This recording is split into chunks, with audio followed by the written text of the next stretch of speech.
All right. Hello, everybody. Thanks for watching our interview series again.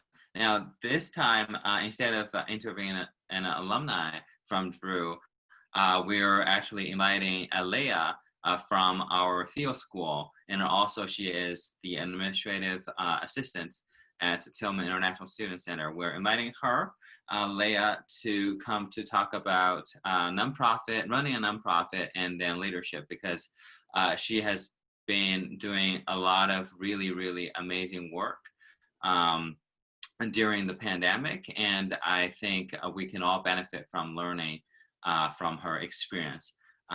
So welcome, Leah. Thank you for joining us. Thank you so much, Max. I'm humbled to join you today. Thank you. Now, without further ado, I guess let's just start with who you are, why you came to Drew, and what's going on with you recently. Okay, from my name, I'm Leah Wandera. I'm from Kenya. So I was born and raised in Kenya. But of course, currently I'm here at Drew University School of Theology. I'm taking my master's in Divinity. Social justice advocacy is my major. And I'm just a first year. So I'm done with the spring and the summer semester, looking forward into my fall semester. And I can say since I came, it has been fulfilling to be around this wonderful community, to be in class, to interact with my classmates, to interact with my lecturers that are so full of knowledge. So I'm loving the place. I'm just glad that I made it to start to pursuing my master's program has been one of my dreams. And so I might say that I'm living my dream today. For my undergraduate program, I studied in Kenya, in one of the universities in Kenya, Moi University, and I pursued a Bachelor in Science, Project Planning and Management.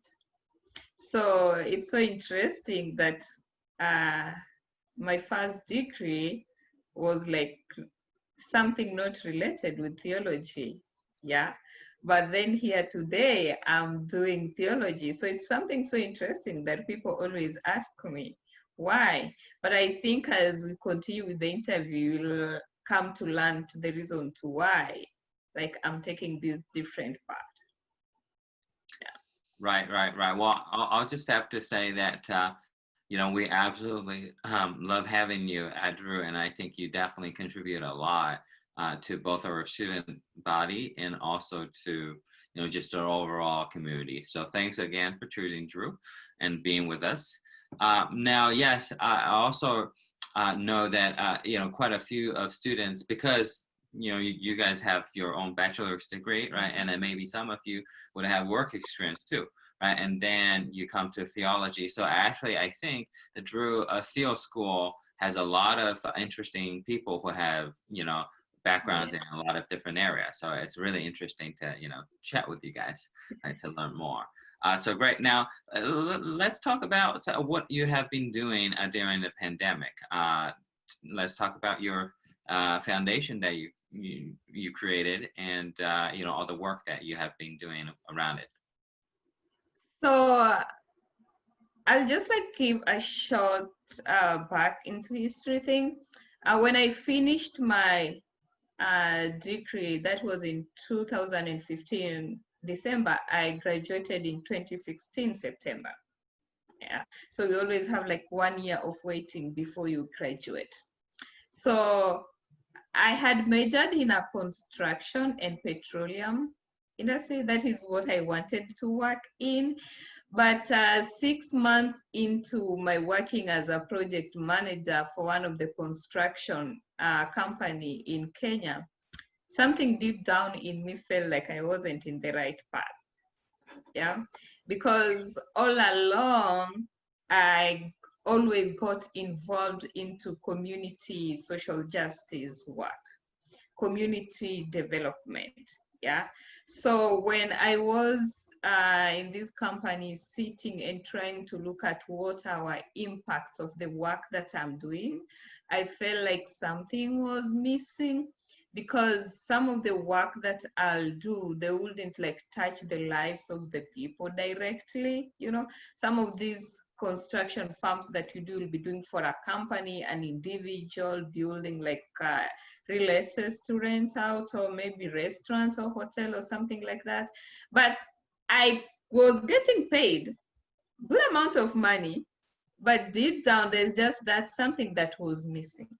I didn't have passion and enthusiasm. Like each and every day I wake up and I go to work, I'll come back home and I'll still feel like there's something different I want to do.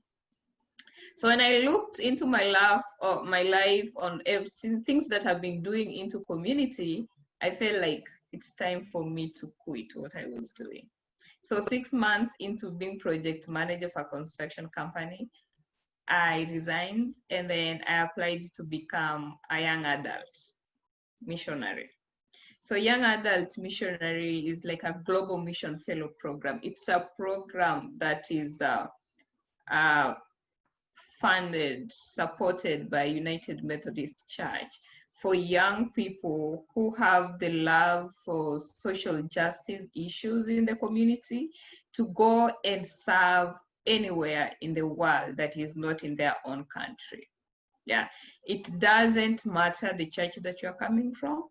As long as you're a young person who has that passion for the social issues in the community, you're given that chance to. So that was my main starting point of doing something that I really loved so much. So in 2016 August, I was sent to serve in Zimbabwe. So I worked in Zimbabwe as a gender advocacy officer and a programs coordinator for the organization that was called Women's Action and Support Center for 2 good years. So during this time, I got chance to travel in different, like especially the southern region of Africa, in different countries, Zambia, Mozambique, and I really got to learn of some of these social issues that are affecting, especially my heart is always for the children, women, and young people. So I'll engage into communities and I'll learn of some of these social issues that young people, children, and women are facing. Yeah. And comparing that with my life experience when I was growing up, I felt like there was something in the community that we needed to do.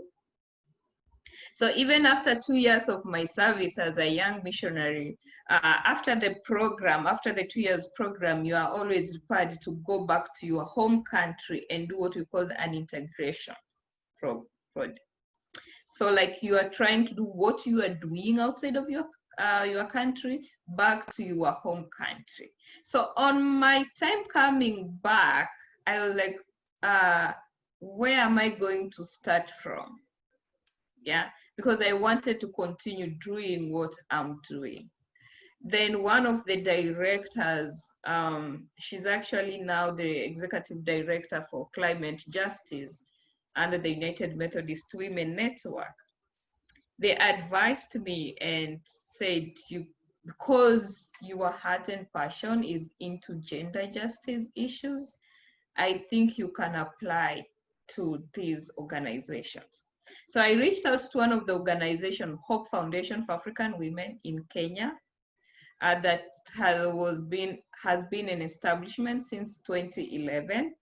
That is like 2018 in around February. And then I told them I've been working out of Kenya, but I'm coming back to Kenya and I really love to continue doing this part of work. And they were really so happy.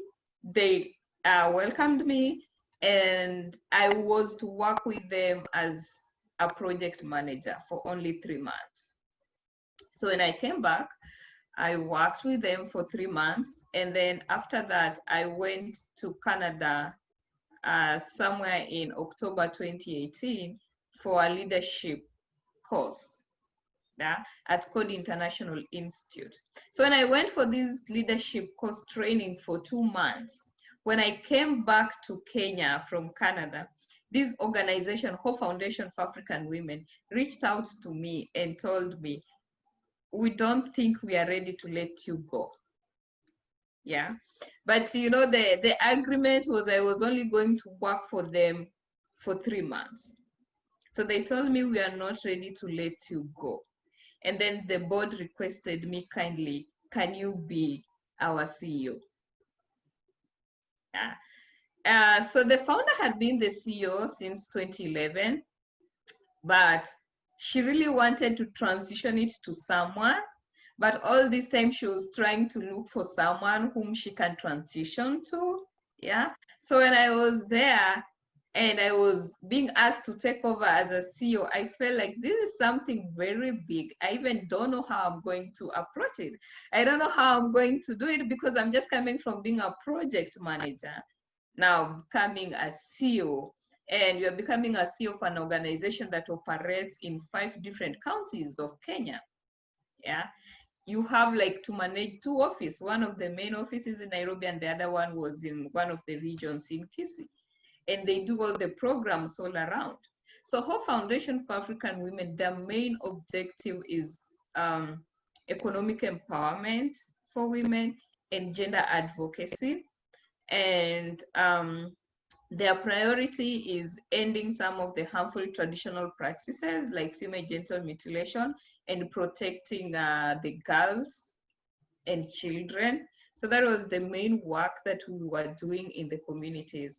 So after a week of thinking through, I just said, okay, if at all God is where you are leading me, let me take it up.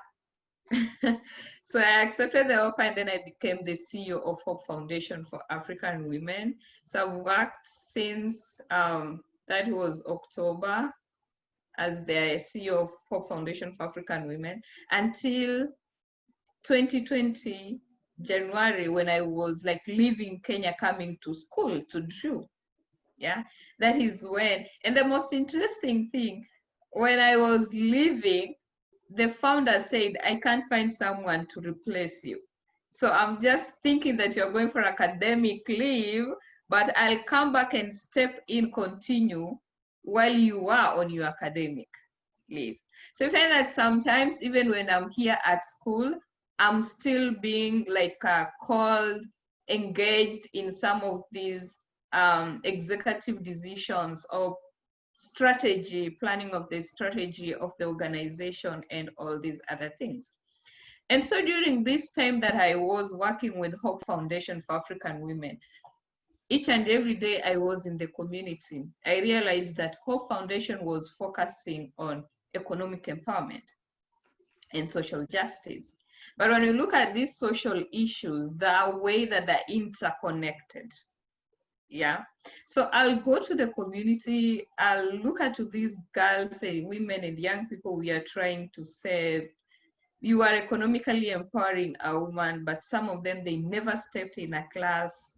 You know, it becomes so hard for you to only focus on one thing. So I realized that health and education for them was another issue that was really needed. But then I tried to present it to the board, like, is there a way we can expand, like we can stretch the activities that we do to be able to cover the health and the education aspect? But then they said when we were registering, our legal mandate is only under economic empowerment and gender advocacy. Yeah. So if we need to include health and education, we have to go back to the registrar board and request them to include these new mandates for us. Then I felt like, okay, I'll be stretching them so much. So that is the point I came and sat down and I realized I could like initiate something that would address the health and the education issues for the children and for the girls and for the young people in our community. Yeah. So now that's when the Mama Smile Health Foundation came in. So I had a vision. I reached out. I remember you said we will be talking about leadership later. So I had the vision and the dream. I had the objectives and the people that were around me. So when I shared with them, I told them, I feel like this is something that we can try to do for our community. So Mama's Smile Health Foundation, its main mission and objective, it's towards health and education. And we look at it into three different aspects. We look at the quality, the quantity, and the equity of it. Yeah. You know, in Kenya, we have this saying that says, education is the key to life. Yeah. But if it is not the right key, you know, the right key cannot open the right door, right? So people need to get better education. People need to get right education. People need to have that right key for them to be able to open that right door. Yeah. Right. No, that's absolutely amazing, what you said. And then there are a lot of interesting places to expand, actually. And I really liked that you said, vision, objective, and then people around you. Right. Those are the three elements, the bigger elements that helped you create the foundation, Mama's Health Foundation. Now, let's actually just rewind a little bit, because there are definitely a couple of places that I would love that you can expand more. So, it was definitely pretty legendary that that you, like you said, you were a project manager, right? And but then, because you're in incredible work, the founder of the Hope Foundation in Kenya approached you and then wanted you to become the CEO of the foundation, right? When you were actually trying to do academic leave, right? Now, let's talk about what, now that reflecting on your journey, right? The traveling, the education that you received, and the community service that you kept doing throughout your life. Let's just do a little reflection on what do you think that made you really stand out, and then so in the founder side, that's the right person for us to approach to take the leadership of this organization. And then what made you, because you said it was pretty scary, right, when you first wanted to stand up for the challenge, and then actually made it very possible and smooth for you to get into that role. Just if we can talk a little bit about that. Okay, so one of the things that probably makes me first stand out is, I'll say, my education. Yeah. There's someone who used to tell us that your network is your net worthy. But when you are born in a situation where you don't have that network, what makes you stand out? So I do appreciate everyone that made sure that I went to school and I acquired the knowledge that I needed. My childhood dream was never to become a project manager. I wanted to become a neurosurgeon. Oh, wow. But yes, until today, I always feel like I've never lived my dream. But becoming a project manager, I said, okay, this is what I have. This is what I'm going to use. So whenever I'm in an organization, I look at it and I say, there's these project key issues that I was taught. Each and every organization has what we called a scope, has what we called budget, has what we call time, and has what we call stakeholders. So when we are talking about the scope, we are talking about the mission, the vision, the objectives, the impacts that you intend to bring, the assumptions, all those things. And when we are looking about the time, of course, the period that we have to do this, yeah. And then when we talk about the budget, it's the resources, yeah. Do we have resources to do this? And then we talk about the stakeholders. These are the people, the human capital, all the people that are there for us, from right away from the executives right down to the beneficiaries on the ground that are waiting for you. Yeah. So one thing that I try to do when I get to the organization is how do I integrate these 4 key issues so that you don't leave one aside. And I think that is one of the things that probably the founder or the board realized, that sometimes I'm very so key when it comes to such issues. Because when I get into the organization, or like, okay, we have the resources here. We got some funds from the donor. We have the project that we need to implement, right? We have the time that we are given to implement this project. And we have the people that we have to involve into this project. How do we integrate all this so that we have an effective implementation of this project? And my main focus is always on the impact that whatever we are going to do is going to create. What is the social impact that our each and daily task action is focusing on? What do we intend to achieve at the end of the day? Yeah. So I analyze the impact of our daily each and activity, both from the worker side and both on this other side of the people. So when we are going to the community and when we are going to do the projects, one thing that she realized with me is that I'm someone that doesn't love to sit in the office throughout.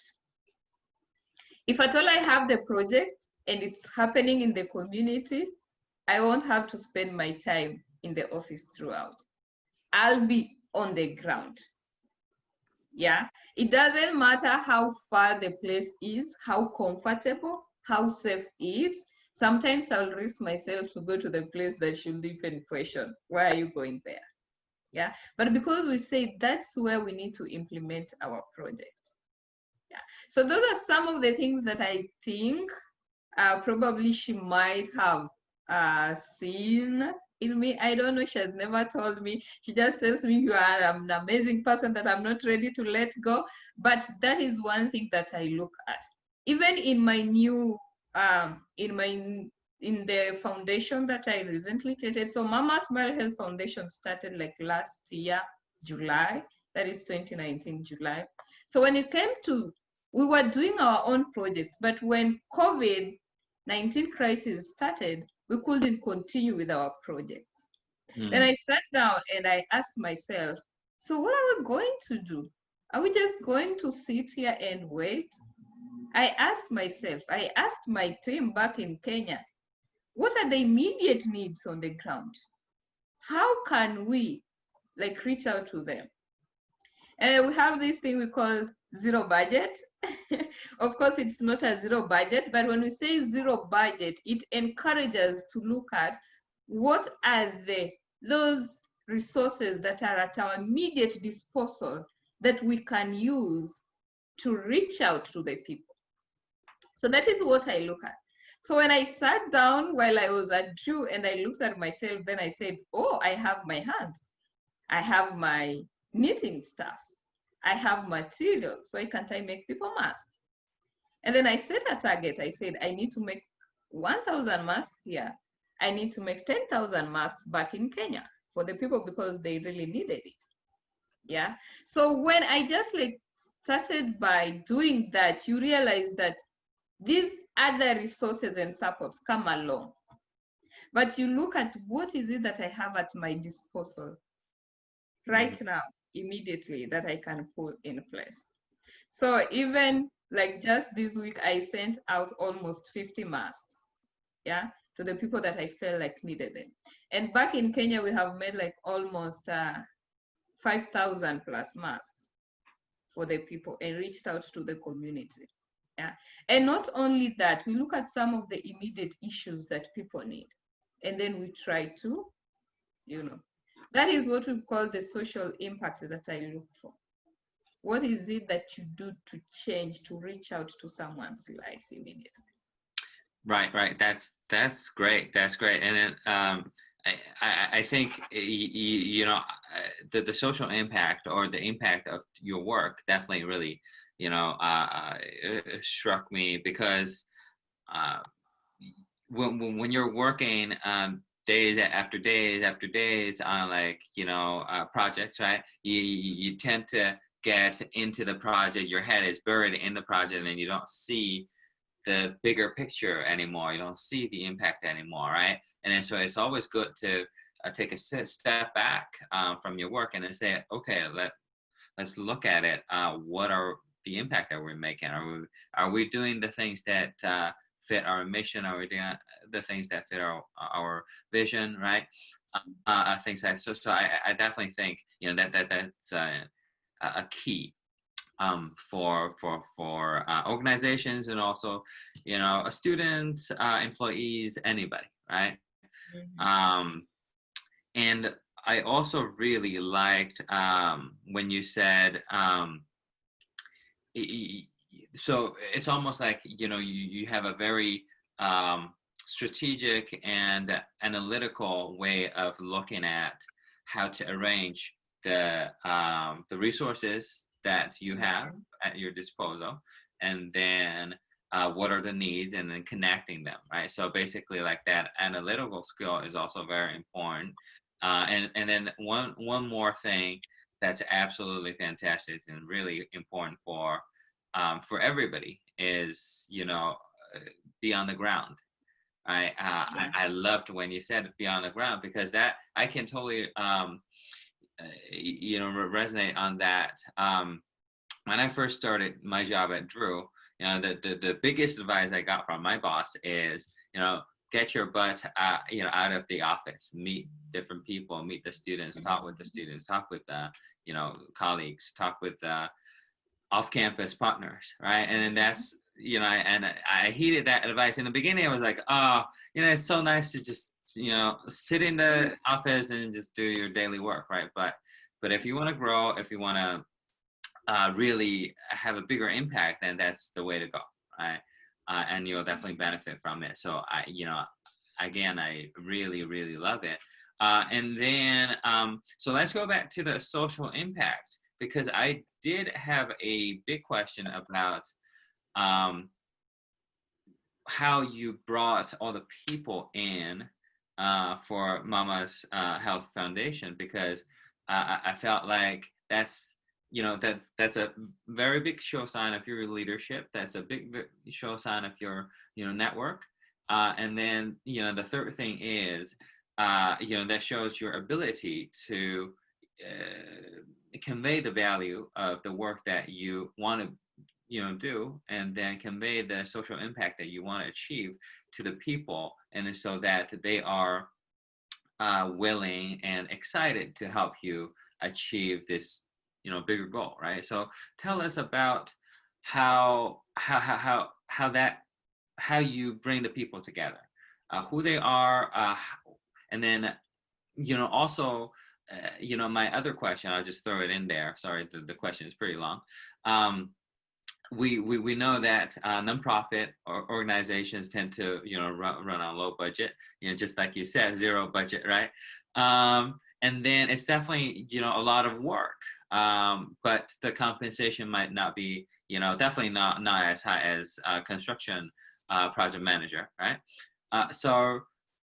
But there are still many people willing to devote into the cause, right? So also, if you could just tell us a little about why people are excited about the work, and then things like that. So I'll just say, okay, let me start with the last one, then I go to the first question. Okay, yeah. When we are talking about rewards in a non-profit organization, sometimes monetary rewards are not always there. You will work but sometimes you won't get that monetary reward that you are expecting because it's a non-profit. But what I can say from my side, what encourages me each and daily basis is not that monthly paycheck that I'm waiting for, but it are those smiles of the people that I see each and every day in the community, are those lives that we save each and every day in the community. Yeah. So many times I haven't, I'm young, so I've never considered myself as a role model. But every time I step my foot in the community, you'll see young people as me, children, even women, looking at you and appreciating like how you are like a role model to them. You know, such things is what like gives me the strength to continue working on. I feel like such things are what give me the reward that I need. Even right now, my workers, my communication officer does a lot of work. She does a lot of work, but I don't pay her apart from like just trying to facilitate probably what I can get. But you know, just that the social impact that we are, you know, knowing that I have rescued a girl, knowing that I've taken a girl to school, knowing that you have enabled someone to get health services that they needed and they're living. That is just that is what are the rewards that probably I carry every month back home and I put in my bank. And then I say, oh, I've done something. Yeah. So, and with that, and also when it comes to funding, there's a lot of paradigm shift in funding. So sometimes you need to also like re-strategize and look on what is the donors, you know, wish and what is that you want to achieve. How can you bring it together? Sometimes we write grants and write grants and write grants that are never responded back, but you don't give up. Yeah, so that's why whatever that you get, you use it sufficiently. Yeah, so we say you use the resources you have sufficiently for an effective work that you're going to do. So talking about like how I was able to bring all this together. So when you have a vision, of course you share with the people. But first I did my own baseline survey. Yeah, just a simple one, because you don't want to either replicate something that is already being done in the community and it's not bringing any change, or you don't want to address an issue that is not a priority to be addressed. Yeah, and so we also have a model that we use. You know, when you are dealing with social issues, some of them are cultural, some of them are traditional. These are people's lifestyle, some of them. And you know, changing someone's culture, it's not very easy. So you don't want to go there and you say, hey, today I want us to change this. No, you have to find a better way to do that. So I did my own baseline survey to inform me the needs in those community. And then I did like prioritize which one. And then I looked at maybe those ones that personally from my own capability I can do, and I narrowed down to health and education.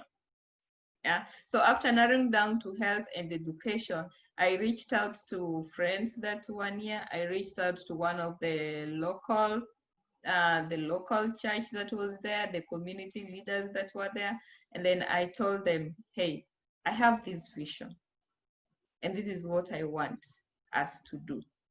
Yeah, and so from the people that I was sharing with, I would tell that this one can be my board member, this one can be a board member, this can be a board member, this one can be an implementing person, this and this and this. Yeah, so from doing that, what we call stakeholder analysis, you are able to come up with probably a team that is willing to support your vision. You know, you have to communicate your vision in a clear way for people to understand what you want. for people to be able to come on board and join you. So after doing that and getting a number of people that I thought we could sit together and start with, I started it in Mathare, one of the slums in Nairobi. And because we didn't have a place to start with, one of our local church, gave us that avenue, that space to start with. So I started with just a few activities, not so complex activity that will demand, you also need to go step by step. Not like as complex activities that will demand a lot of resources, but just simple activities that will continue building and bringing the people together. And then while I was leaving, of course, I knew that now I have a team. I have a board of directors, like 7 of them. Then I have those that are on the ground implementing, and then so people that even while I'm away, we can. So this is what we do. I have a very supportive communication officer. I always say I'm so happy I got her. So we sit down like on a weekly basis, and then on Monday we say, what are we doing for this week? And then Wednesday you call in to check in, like how far are we? And then towards the end of the week, either on Saturday or Friday, we say, what have we done? And then when it comes on Monday, I call in again, we check, and then we say, okay, what do we have for the week? And this is what we have done. So that weekly check-in and update keeps the things doing what? Going. And we know that we assign tasks, we delegate, so and so are in charge of this, and then the things keep on moving and rolling. That's great. And I think what you just said, because you're working with your communication officer remotely, right? You have to. She's in Kenya and you're here, right? And so we can definitely learn from that since we're, a lot of us are working from home, right? Or students studying at home too, right? So let me ask you another question. So you talk about communicating the vision clearly to the stakeholders, right? So, and then getting the, putting together a team. Now, the team, the people in a team, are they all from your previous network? Have you known, are they like all the people that you have known from past projects and things like that? Or like, are there people who are new, introduced to you, and then it just matches your vision and then what they want to do, and then you bring them up on board? There's some that I've known for quite some long time, and of course I've known that probably they had such passion for the work that I'm doing, but they didn't have a starting point. But that those that were just new to me, just like introduced, and then some of them we just coincidentally meet in some of the project management meetings that we go, and some of even, I also have mentors. Yes, I also have mentors that I share and I talk to, especially there's one lady that has been mentoring me through the leadership skills. So, and when I was taking up the CEO, I had like several meetings with her, and I talked to her, and she was like, okay, I think try to approach it this way. And every time I feel overwhelmed, I'll call her and I say, I'm feeling overwhelmed on this side.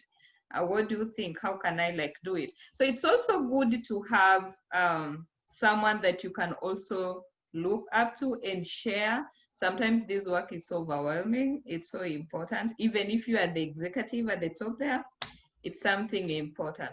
So some of them, yes, they were new. Some of them, I knew them. And one of the things that helps in communicating the vision clearly is people to buy in, for that sense of ownership.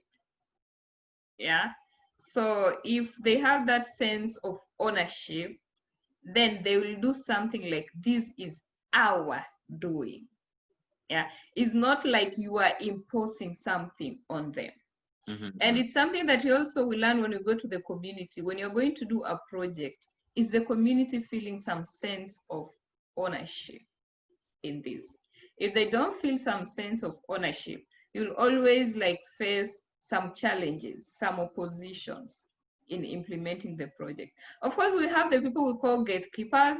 These are people that, just like gatekeepers, you can't go to that community without them knowing. Yeah, some of them have the positive mindset, some of them have a negative mindset.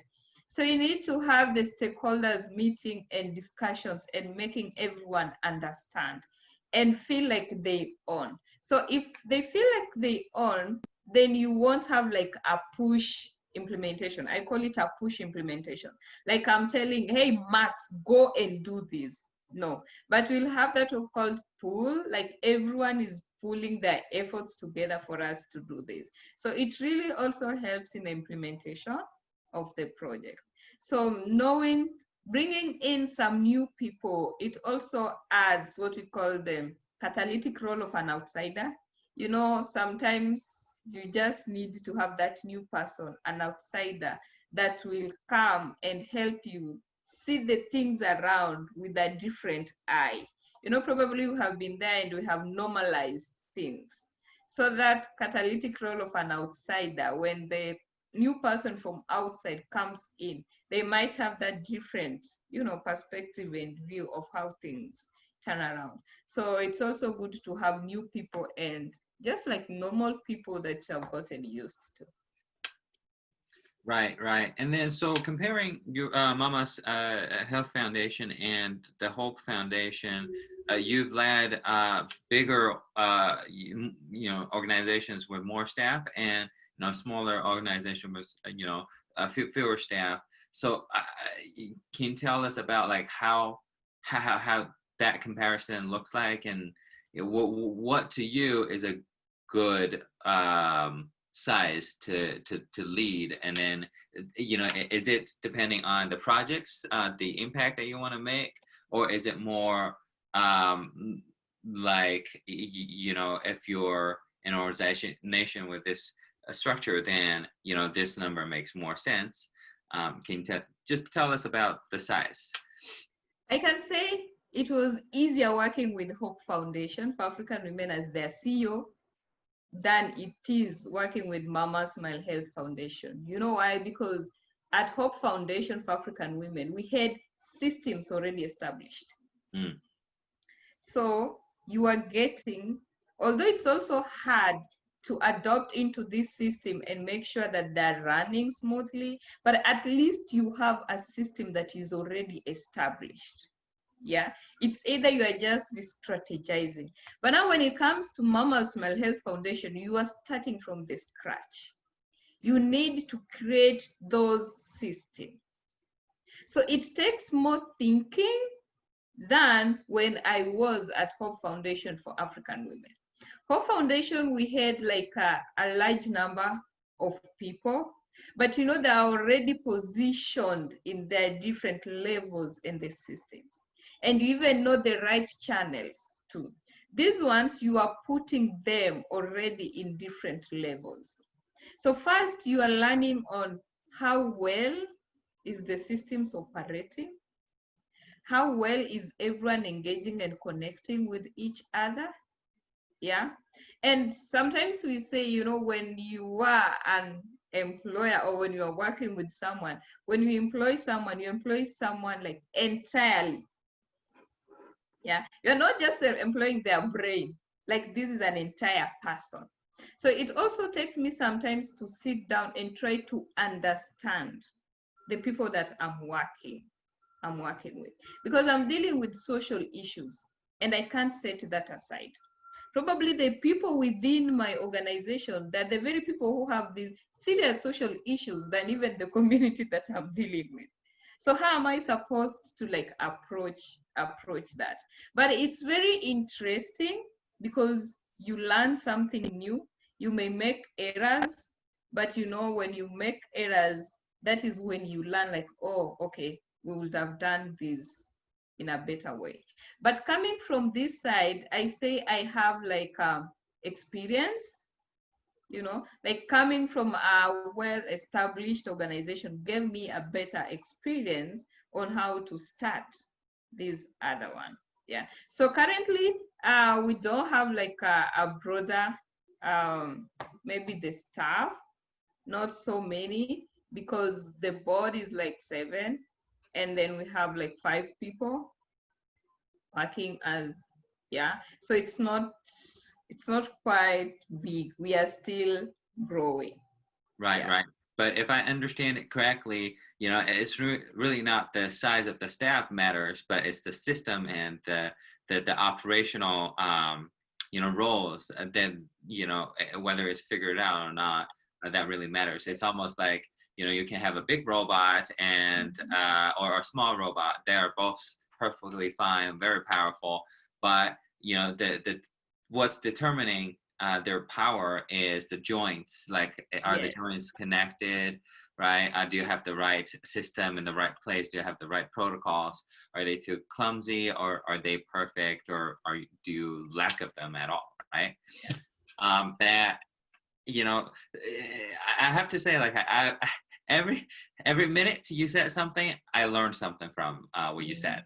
And I think this video is something that I'll need to, you know, go back and listen to again and again and again. And every time, you know, I can guarantee you I will learn something new from just, you know, listening, because there are just so much tremendous, you know, good, you know, knowledge and, you know, skills that you're conveying in this interview. So really, really thank you so much. I know we're, you know, running almost out of time, but I definitely want to get some other questions in. So just bear with me with some other questions. One big question I have is, because you've been, you know, working in Kenya, and then what's also really, really amazing about you is you don't just work with, you know, Kenyans. You work, you know, because of your travel, you know, you said you've traveled, you know, a large part in South Africa, you know, Southern African region, right? And then you work with people from, you know, Zimbabwe, right? And with the Nairobi, right? Yeah, so like a lot of different, you know, countries and cities in Africa. And so you know how things are done, how companies work or organizations work in Africa.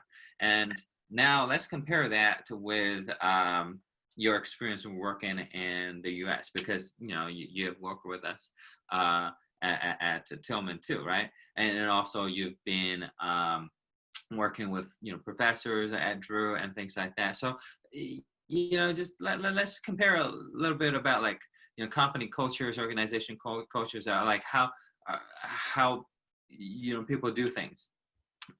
What are the differences and what are the commonalities? I'm just really interested in learning about those. Okay. Something that I can say I've learned that is a little bit different. The US system have these, I don't know how to put it, but someone should not be told to do something. If you know that that is your role, like, you are expected to deliver, right? And I think people get so much integrated and they learn how well to operate with such system. Now, it's a little bit different with the people that I've worked with, yeah, and the systems that I've worked with. We tend to have so much of the follow-ups, yeah.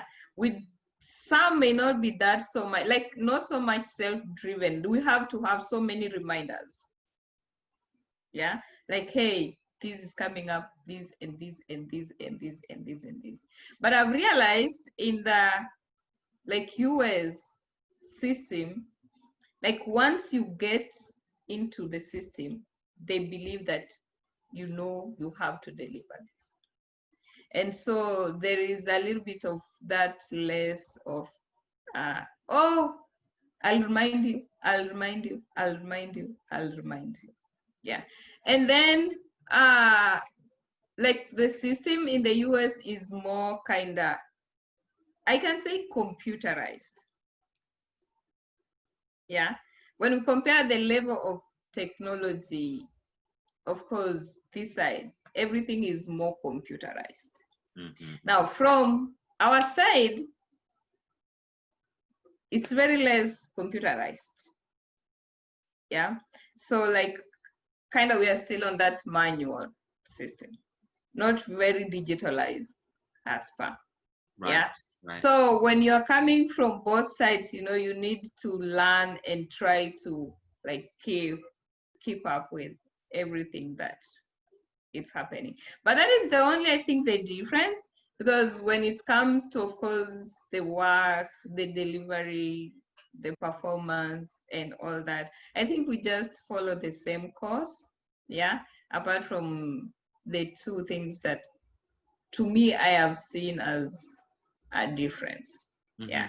But it's also good to be able to work in such different areas, even within the African region setup itself. Because I've been to the south, east, and to the west, you'll find that those differences. Yeah. Even when I come from Zimbabwe, how I operated in Zimbabwe is not 100% same as I operate in Nairobi and around the East African region. So you need to learn. I see. Wow, that is incredible. That is amazing. And then what you just said also, made me have an idea. So 1 week later, 1 year later, I'll interview some of the folks, alumni that I interviewed already this year who are on OPT. Right, if they, go back to their home country to work, then I'll definitely ask them this question. Is there any difference, that you've noticed from working at a U.S. company, right, organization, or at your own countries or a third country, organization? Because, for example, I was talking with Yuki, our Japanese alumni, and then so like we were talking about hierarchical structures and organizations, right? And then it's definitely really, really different between the U.S. and I think US is more flexible. US is more flexible with hierarchy. I can say even from the experience from the school and even working at Tilghman Center, I think the hierarchy in the US is a little bit flexible. I can go direct to like any person and it won't raise an issue. Mm-hmm. Now, in some of the contents that I've worked with, trust you me, that's like committing an offense. You Oh, just don't bypass anyhow. And in some context, it's very, very strict. okay. Yeah. Right. You have to, so you need, once you get to an organization, you need to understand that hierarchy. You need to understand those levels. Yeah. Right. And you have to be followed. But in my own sense, I think this is one of my different like leadership styles. When we are working, I try not to lead from above, but I want us to be like shoulder to shoulder. Yeah.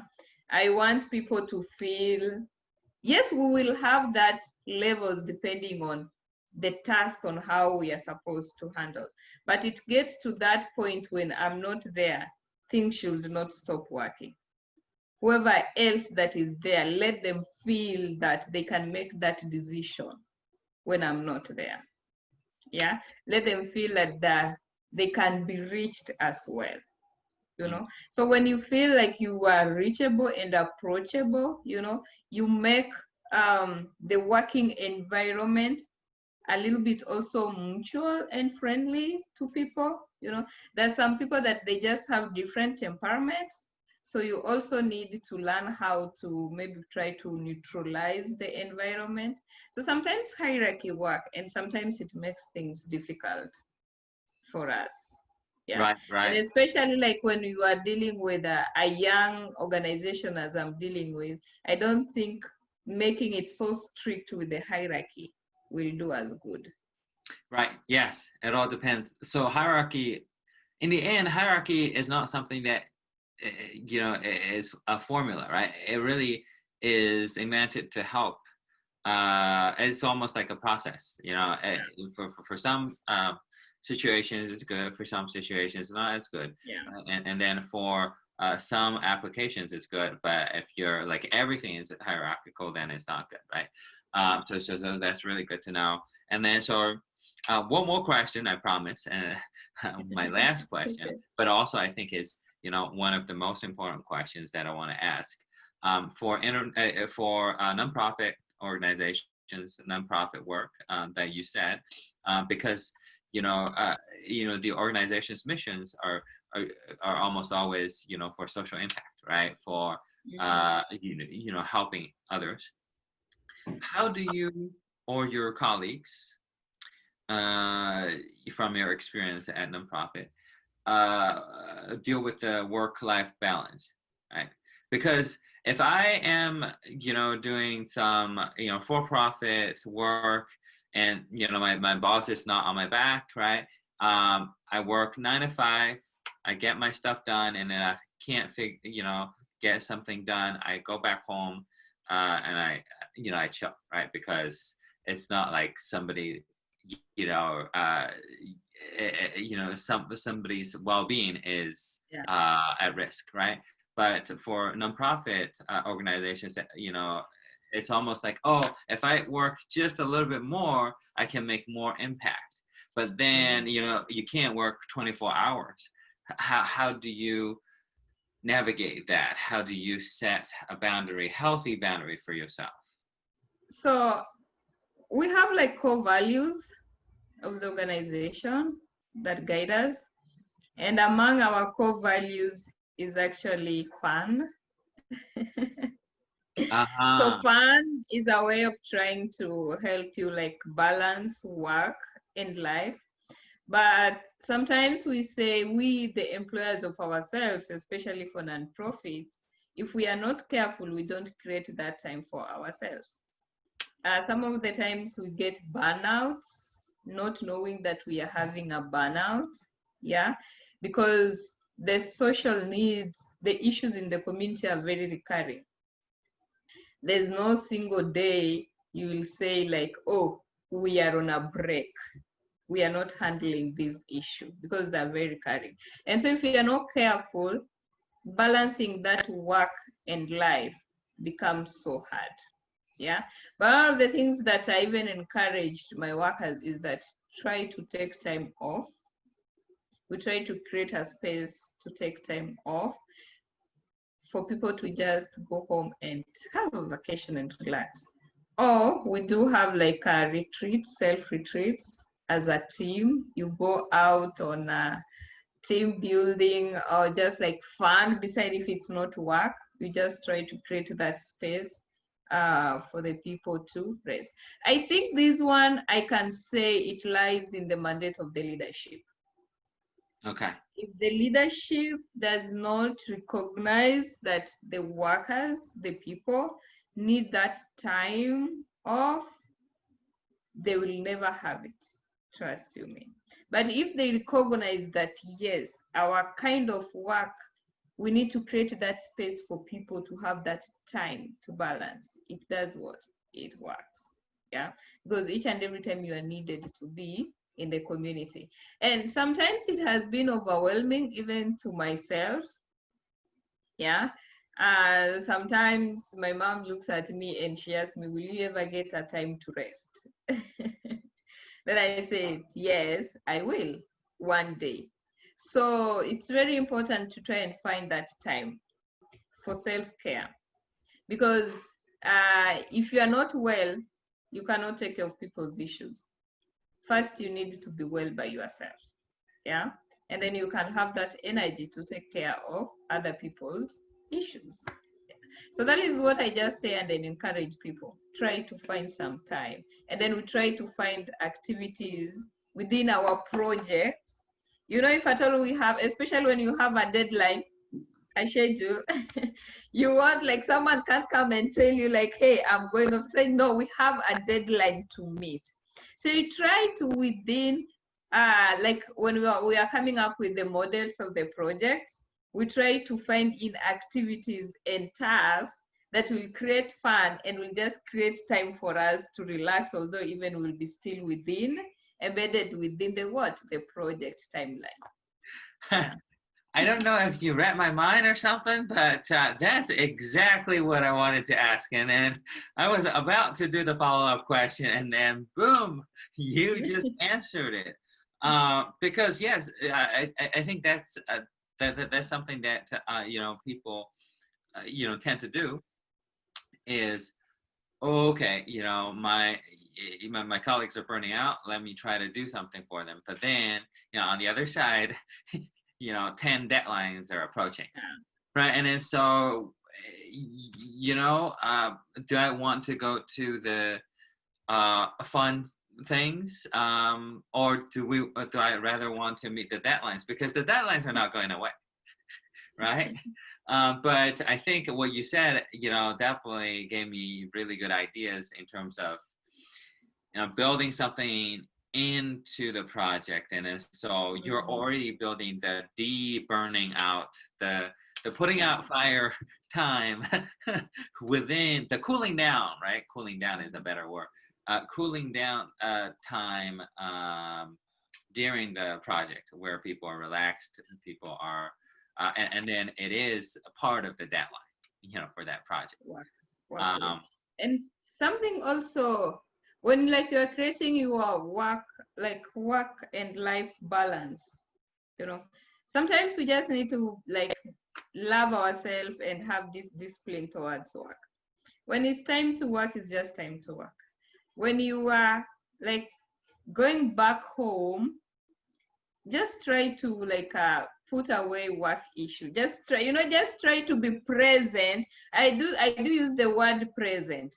Just try to be present in the moment. When it is work, try to be present. When it's your life, just try to be present. You can't, like, let's say you are on a dining table with your family, and the only thing you are eating, but on this hand you have your tablet going through your emails.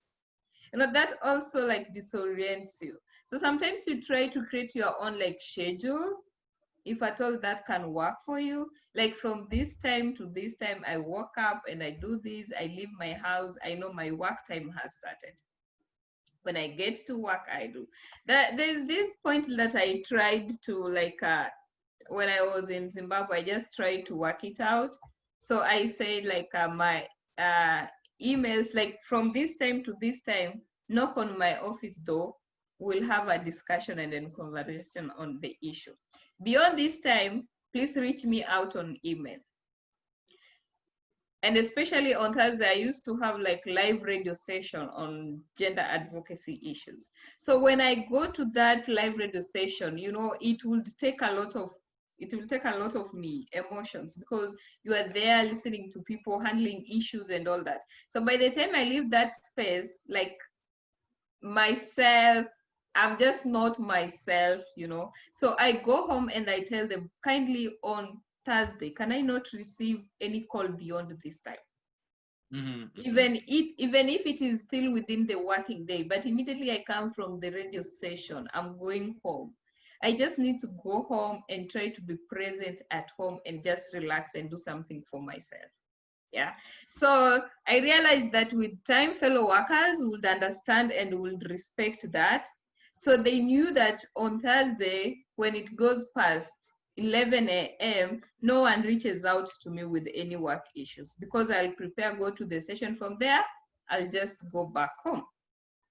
And then, because it was like a missionary, on weekends, I won't have time, because Saturday and Sunday, I'm in the community, in the church, doing other community work.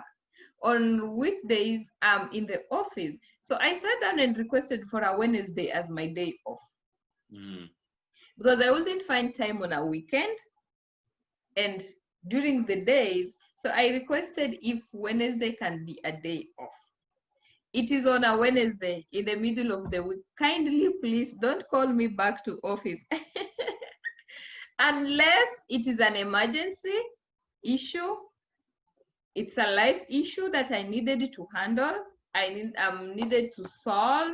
Of course, I can't like roll that out, you know, but when it's an emergency issue, of course, I'll accept in that call. But if it's something that someone else can handle in the office, please don't call me if it can be handled in the office. If it cannot be handled in the office, call me, I will come. Yeah. So if you create such space and the people get used to such space, they also like know, okay, when it gets to 4 p.m. or 3 p.m. each and every Monday, we put aside work. It's our fun time. So yeah, it balances. Right. That's great. I'm going to try some of the strategies that you just said. For example, not to be on my phone or tablet while I'm eating, which I happen to do more than enough. So I'll definitely try to get off my phone and be present. I think that's a very powerful word and very important as well. But thank you so much again. I think I personally learned a tremendous amount from what you said during this interview, and I definitely know that our audience would also learn a lot as well. And I'll definitely go back to our interview to refresh the knowledge and the skills that I learned from you, because it's just a lot of amazing things that came out of this interview. And maybe we'll do like another follow-up interview like next semester or in the future. But again, thank you. Really appreciate it. It's absolutely fantastic. So thank you. Thank you so much. I appreciate it. So my dream is to become a consultant for social impact issues in a humanitarian world. Well, I think you're definitely getting there. You're definitely making impact, on me and on all the people who are watching this video. And then you're doing amazing work for for all the communities, not just in in Africa, but also you're doing a great work for the Americans too, right, in the pandemic. So thank you again, and I'll see you guys next time. Thank you.